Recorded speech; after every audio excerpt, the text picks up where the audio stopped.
I think the only way to really get a sense of how bad the situation actually is to look at the results of the policy.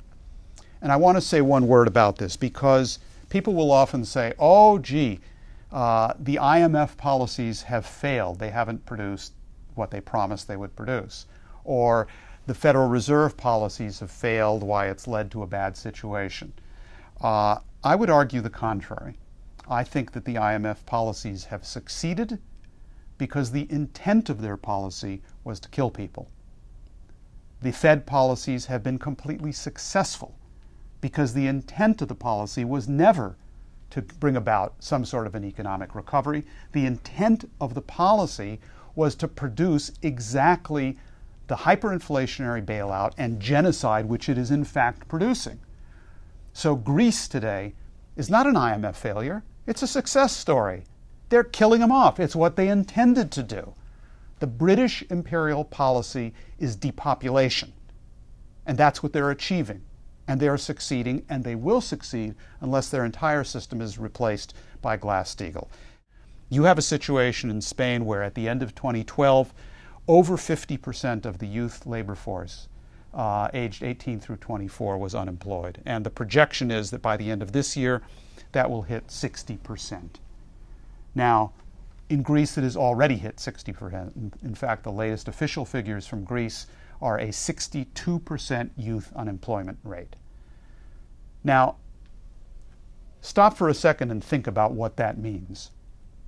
What does it mean for the actual survival of a country or an economy when close to 2/3 of your youth have been thrown on the scrap heap? They don't have a job, let alone a productive job or a high-tech job. They have no future. The country is being killed. It is being destroyed.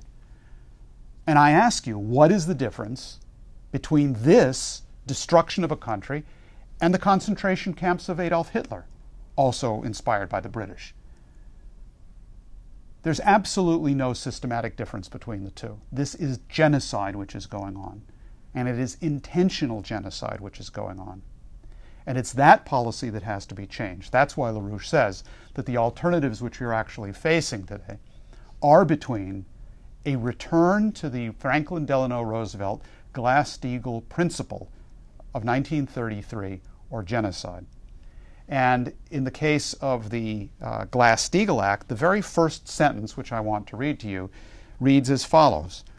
It says, an act to provide for the safer and more effective use of the assets of banks, to regulate interbank control, to prevent the undue diversion of funds into speculative operations and for other purposes. All we need to do is return to that standard, and we can create a new financial system, get rid of the speculative bubble, stop the genocide cold, and create the basis on which we can then construct a credit system to provide credit for these activities and the great development projects such as NAWAPA to make sure that not only is there youth employment as opposed to unemployment, but actual youth employment in the things that define the human species as uniquely what it is in science, in classical culture, and in creativity. That's why Lyndon LaRouche says that it is either Glass-Steagall or die.